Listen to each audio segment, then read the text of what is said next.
Good morning, everybody, and welcome to another Sunday Q&A. Mountains to get through as usual. So, right, had another load of response to the interview I did with Ben. So what I've done with that lot is I've stuck it over to one side. I'll probably just do another one of those kind of separate videos because otherwise it just goes on forever. But yeah, or I might just save them. But I want to get it out because it's all good stuff. But you know, there's enough to be going through as there is. So we'll start anyway with the intro. Lee Allen. Yay! He says, I've got semi-good news. I think it's good news, my friend. He says, I'm back on the road on the 15th of March. No heavy lifting.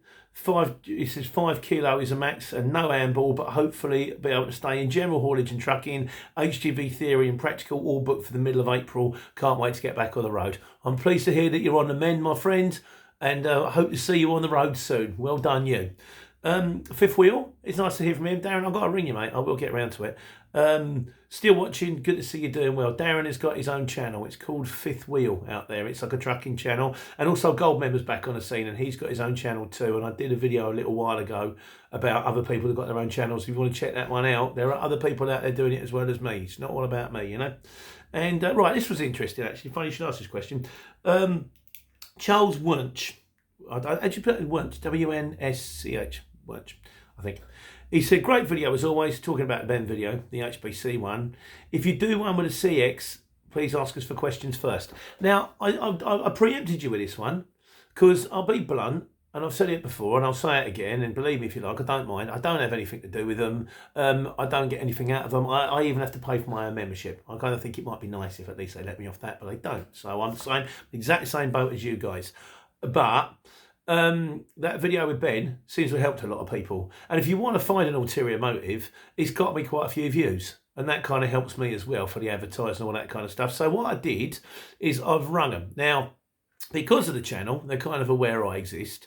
There's a geezer out there. Used to be a geezer called Chad, and now there's a new guy. So I give him a bell. He's the social media. I still can't get used to these things. And I said, all right, how about it? How about, you know, with the social distancing and what have you, we'll do the same thing. I'll come and meet you and we'll do a video. And he said, fine. He said, I'd like to see a list of the questions you're going to ask first. Because, you know, obviously he doesn't want me going in with the heavy Dimbleby interview. Oh, yeah, what about this? What about that? So these questions are going to be pre-approved. And I said, I'll be honest with you, I haven't got any questions. I'm just kicking along doing me. I'm fine. But I said, how about if I stick it out on the channel and say to everybody, if I was to do an interview with the CX, what would you like to ask them? So this is it. So in the comments, any questions that you would like, and obviously, if you're going to go, why do you charge us so much money? Why are you such a bunch of evil, robbing, nasty, horrible? I'm going to put that question forward to them first, and they're going to go, yeah, no, we won't answer them. So maybe you want to be constructive, but I dare say they will take some criticism, and I dare say that they won't just want everyone to go, why are you so brilliant at the same time? So if you've got any questions, and it might not even come off, but just in case it does come off, any questions that you would like me to ask the CX, I'll start writing them down. When I've got enough of them, I'll ping them across to your man. I think his name's Simon, I can't remember off the top of my head. We'll see what happens. May or may not happen, I don't know. I know they ain't far from me. I know they're Watford way, that kind of thing. I've been there once because they asked me to move some furniture out of their office to the storage unit opposite. That was when I was driving a Luton van. And I do talk to them, but I haven't talked to them in years. And like I say, I just do me. But if there's anything you would like to ask the CX, I'm not saying it'll come off, but should it come off, I'll go and ask them for you. So we'll see how it works out. Right, more on HBC. Going to do that another day. That goes to that. Right, so I did one on JCB. You know when you go into a place when a job comes in and you go, you know, because it says collection postcode. I'm not that wise to the ST thing, you know. And it came in and I've seen JCB and I've gone, oh, well, maybe this time it'll be all right. You ever done that? You think, well, maybe this time there won't be. Amazon, maybe this time there won't be 5 trucks in front of me. Mitsubishi, maybe this time I might be first in the queue. And then you get there and you go, no, I'm not. So it's the same every time, and it begs the question: why do I keep doing it to myself? But having said that, it didn't work out that bad. I got a little bit of extra waiting time. They sent me to the wrong address as well. I got a little bit extra time for that. Fair people, like, you know. And what else was I going to do? I got home later than I would have liked, but I got paid. Got a second job. And let's face it, in January, guys, I think we're all of the opinion that getting that second job is becoming, I mean, for me in a truck, it has to be a second job. In the van, it used to be a third job. But it's increasingly harder to find. So I'm grateful for the work. But anyway, your comments on JCB. Paul Davis says, no! He says, even shippers that put, now I've said this before, where if you're in a certain postcode and they list, ST10 and then it says afterwards, not JCB.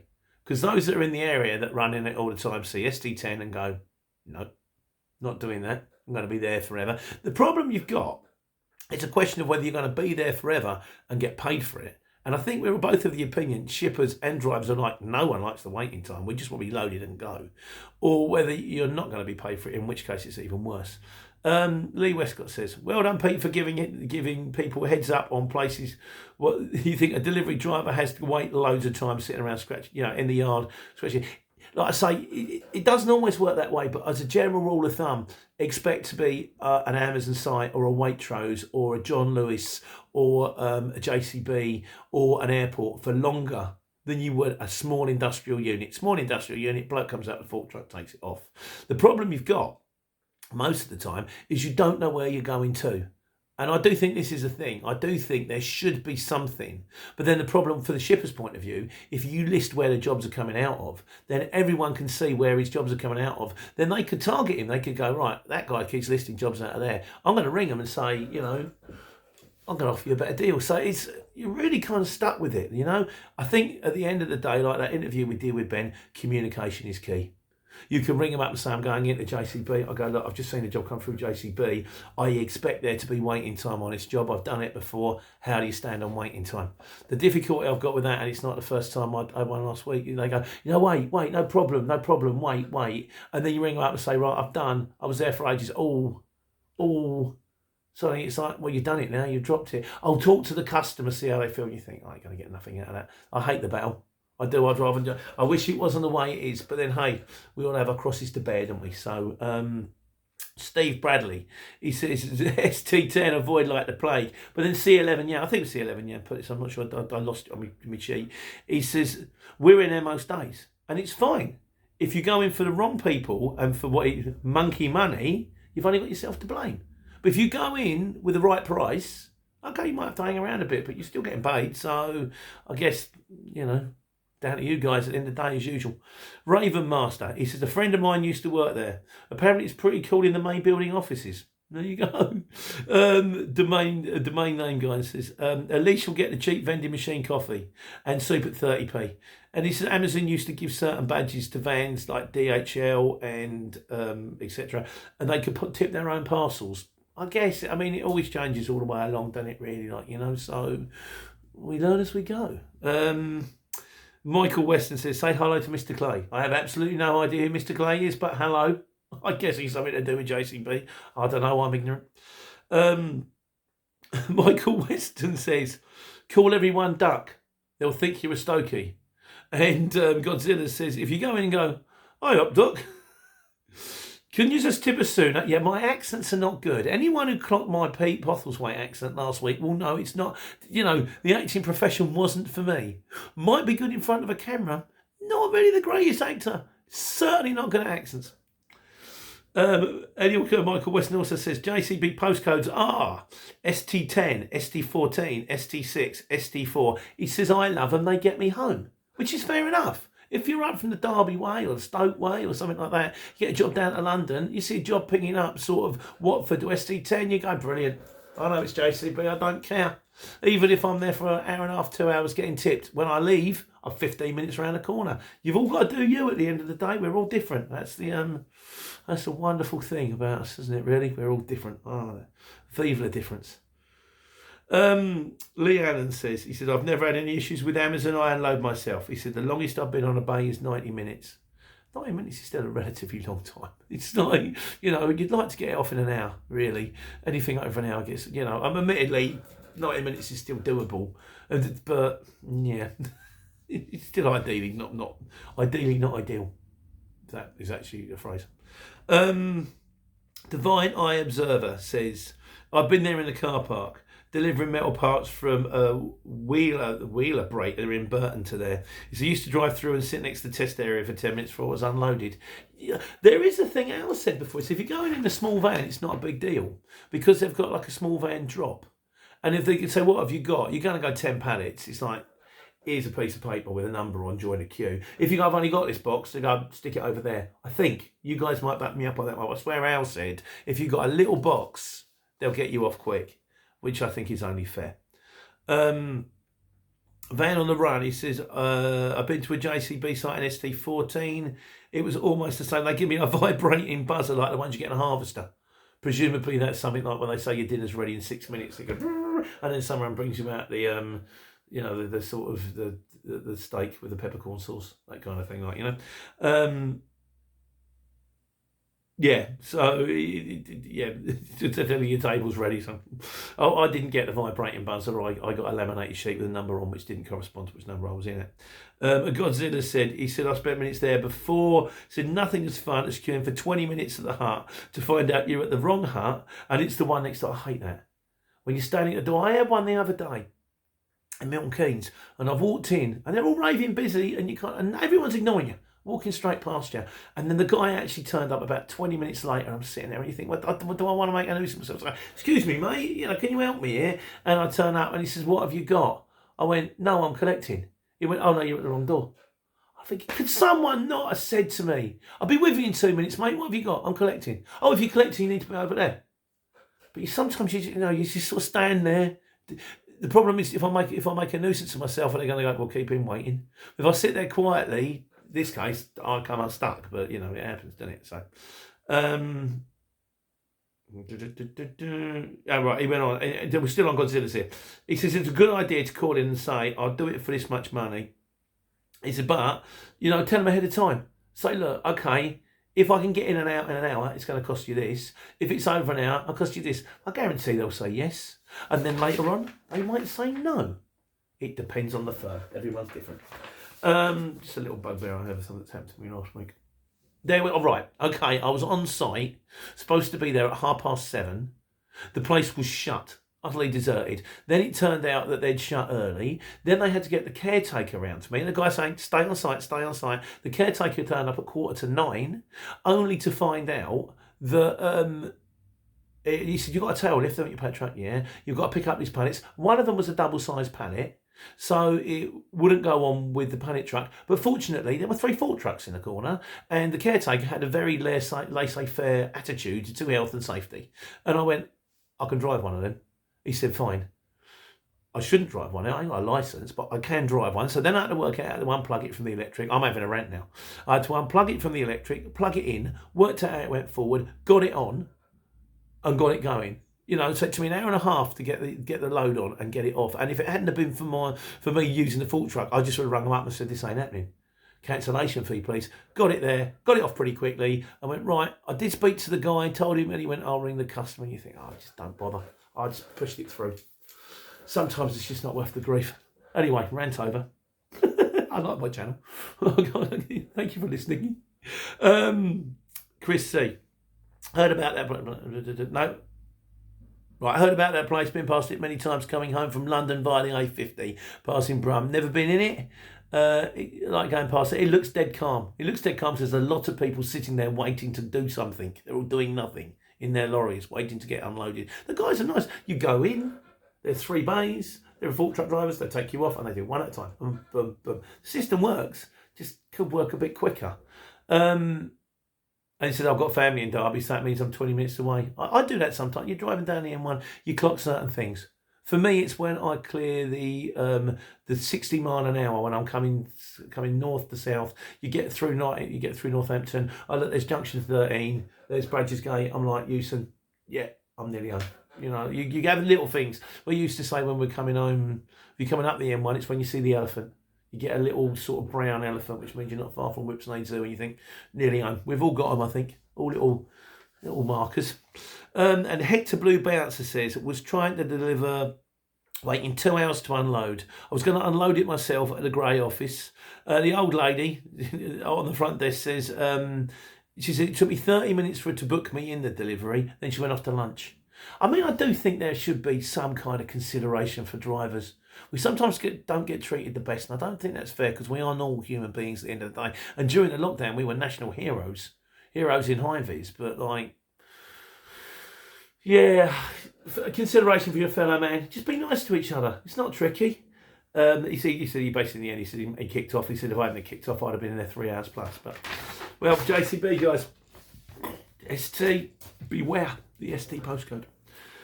Miscellaneous. Ian Shepherd. He says great video. Thank you very much, Ian.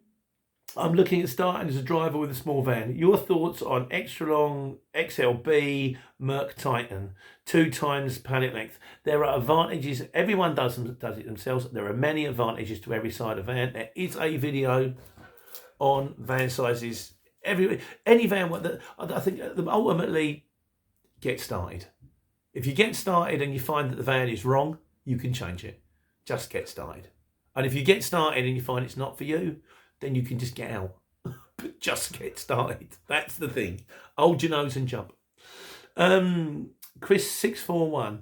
If you had to start out again, it's a good question. I'm going to do your video on this personally, I think. If you had to start out again, have your HGV licence, would you start off in a Luton and work your way up, or would you start off in an 18 tonne and work your way up? Just asking because I'm a man driving Arctics for 17 years, but finding the financial outlay of running a lorry quite daunting. I'll do your video, mate. I'll do your personal one. But the short answer is I'd still start in a Luton because it's much costs less money. Do it in a Luton, try it. If you realise after the first month, 2 months, you like it, go hell for leather for it. But if you don't, it's just, I'm a big fan of minimising cost. I've had a few people ring me again during the week. So I said, if you're starting and ring me, I'll talk to you. And they're going, what about if I lease this van? I'm a big fan of minimising cost. You don't have to buy a sparkling new van. You don't have to lease a van. You don't have to go for the don't just know. I've always been aware of this sort of all the gear, no idea type thing. Whenever I've started doing something, I'll turn up in what I've got, and then as and when I need stuff, I change it. Start small. Start cheap. Minimise your risk. Business is a risk. But you don't have to make it a big risk. I've got no chance. I'm sorry. Andre Grant says, do you think is a way to make money by a long wheelbase or a Luton van or an 18 tonne and put a drive in it for £100 a day? I wouldn't go that way first. No, I would learn it myself first because I would be frightened. And we run trucks with drivers in, and I know a lot of the pitfalls that they're going to come across because I've done it myself. I'd start myself first. I wouldn't try to go straight in. I'm sure that it can be possible, but the whole idea of going straight into logistics cold frightens me. I would do it myself first and get the hang of it. Even if you've never done the CX, do the CX. Even if you only do it for a month, just to get the hang of it, get some idea of it, then start working out how you're going to run people. Because we've run people 2 different ways, and both the second way I'm still getting confused with, and still thinking, we might be on the number 3 now. But I'll keep you updated as it goes along. So. Sabatine Bozan says, driver's insurance should be checked every so often by the CX. This is true because there are drivers on there that get their insurance, upload it, and then cancel it. I don't know how you would get around that, but guys, if you're listening, in fairness, that could be a good question. If I said anybody wants to put forward to me questions for, I'm doing that. Questions for the CX, that could be a question. Is there a way of updating the insurance or checking the insurance line? Because all the insurance is important. Mine's run out before and people said it's run out. Could you upload it? And I've just uploaded it. I just forgot. But no one knew, and we just go, it's fine, I'll send you the email, I'll just track it from somewhere. But yeah, it is important, the insurance thing. From a shipper's point of view, you want to know that your gear is going on an insured van, because if something goes wrong, it's on their head too. Ian Merrick says, I know Luton Curtain with the tail is seen as the ultimate, but to be honest, I'm okay with a VW Caddy, 2 regulars Monday to Friday clients. He's kicking along. He said, I go bigger, but the additional fuel and financial risk pisses me up. You do you, mate. If that's working for you, you do you. And it comes back to something that the guy said earlier on about van sizes and stuff like that. Everyone does it differently, and there's no right way. If you've got the smaller van, you can also use it as a car. You can have it on the driveway without your neighbours getting a needle. You might not want to be in a position where you've actually got a handball three-quarters of an hour putting a Luton van's worth of aluminium circular ducting on the van right to the ceiling because you go, well, I can't fit it in, can I? You minimise the amount of handball you're going to do if you've got a smaller vehicle. There's only so many boxes you can fit in it, So everyone's different. And if that's working for you, stick with it. Don't let idiots like me tell you to do it differently, because what do I know? It's just an opinion at the end of the day.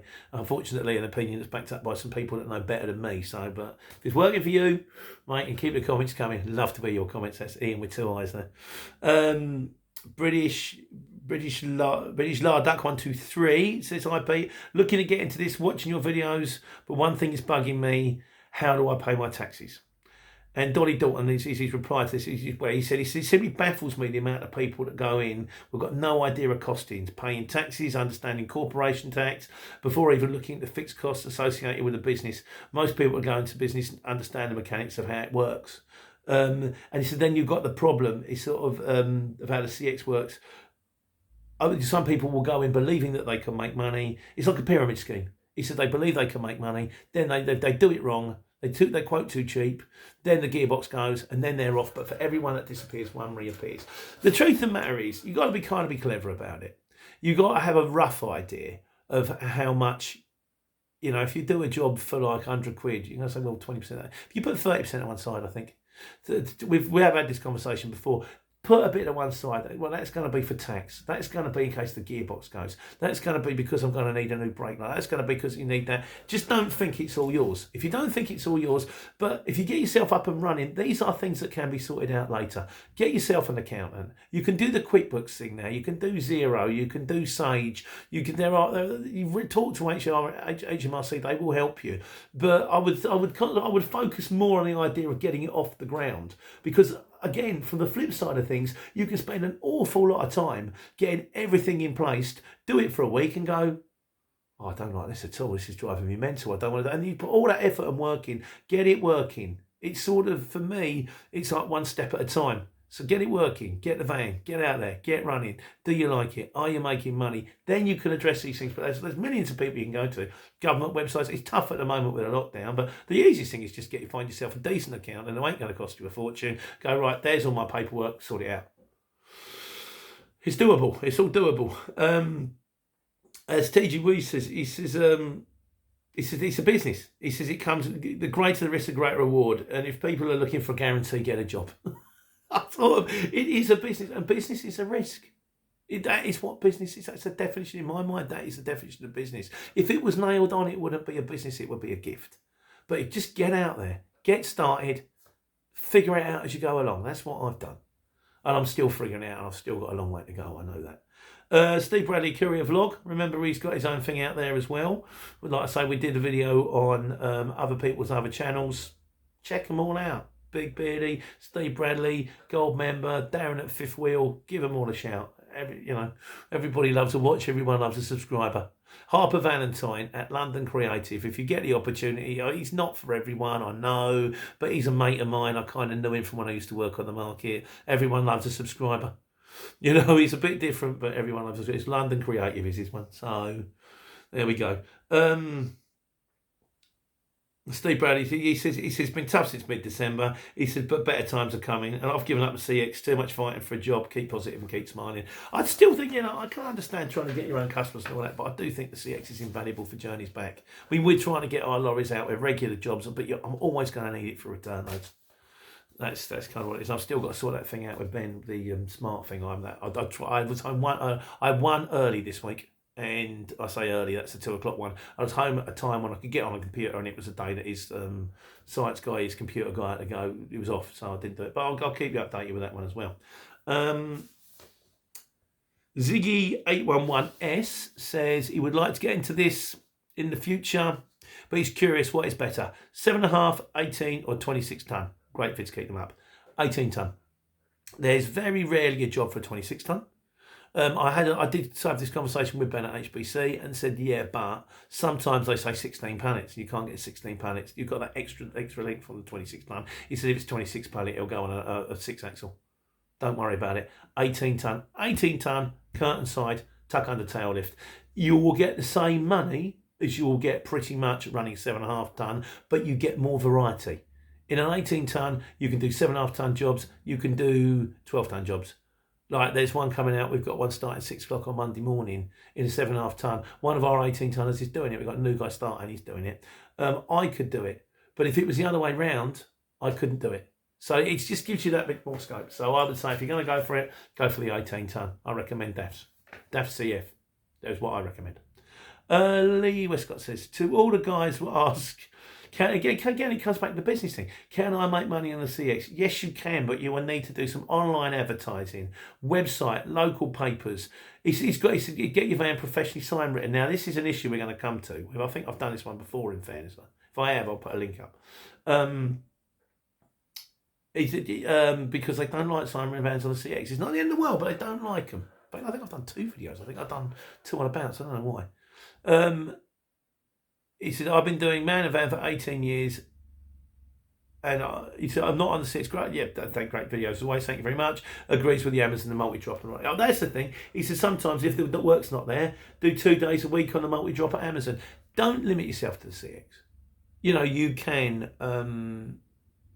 friends and family, Facebook, leaflet drops. If you drop on an industrial estate, you cannot give your card out. But if you drop at unit number 4, and there's 1, 2, 3, 5, 6, 7, go and put your cards around the other 9.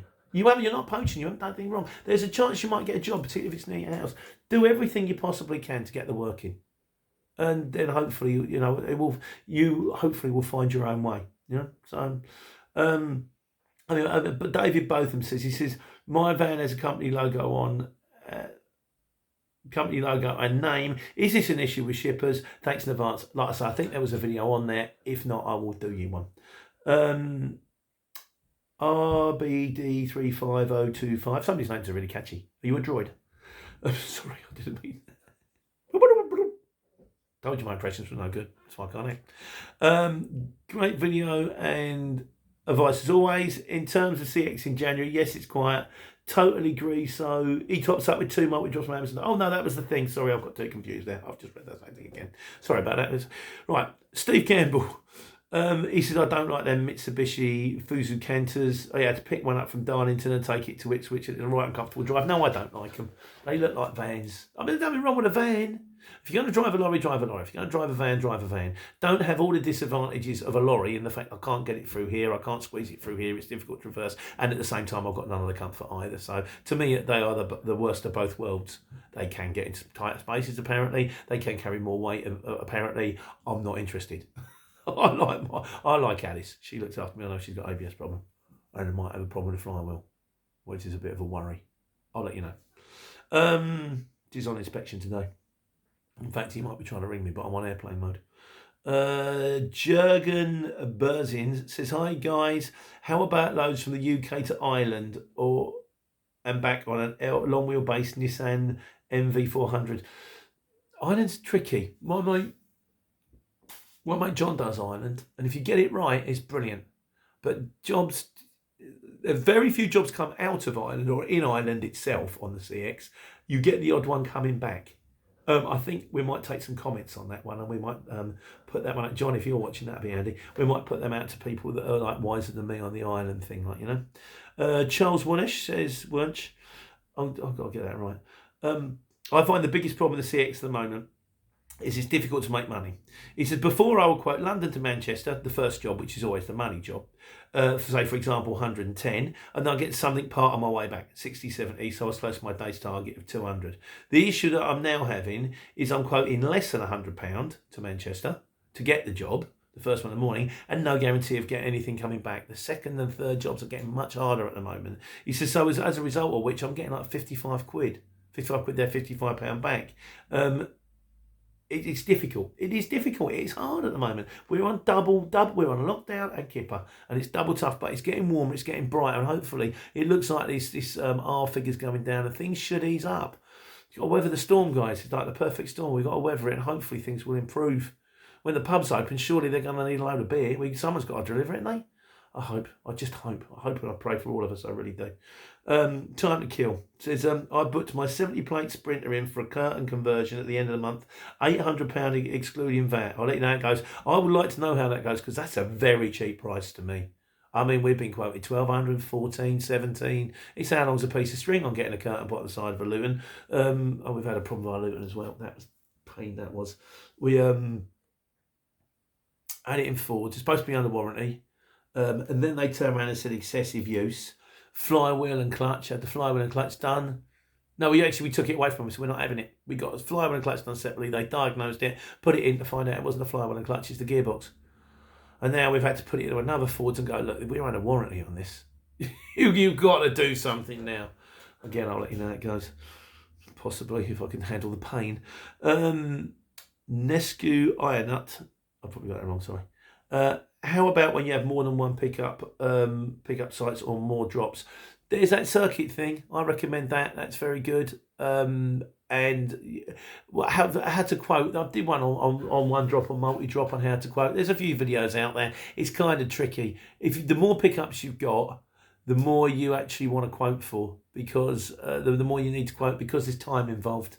What I used to do is I'd kind of go like in a Luton van, I'd add on £25 for every drop. But then it kind of depended. How far apart were they? How many miles were in there? You know, it's not an exact science.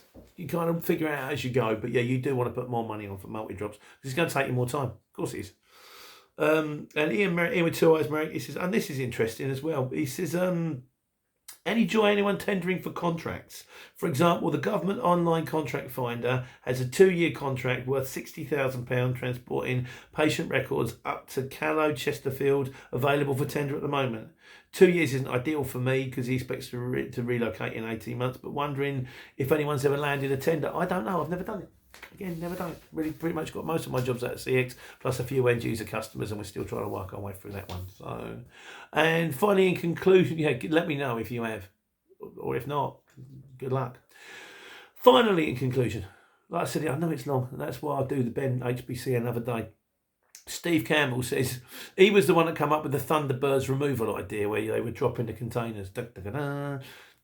He says, you'll never guess what Dad and I bought, picking it up later. We decided to didn't go for the Thunderbirds thing yet, but we financed in 2015 an Iveco daily curtain side of Luton with a tail lift, and the bonus it has a retractable roof for a little extra height. So they've gone for it. They get, guys, it's not Thunderbirds, but anything can happen in the next half hour. So good luck with your Luton curtain side. In my opinion, I think you've got the best chance. And I hope it works. I genuinely hope it works out for the both of you.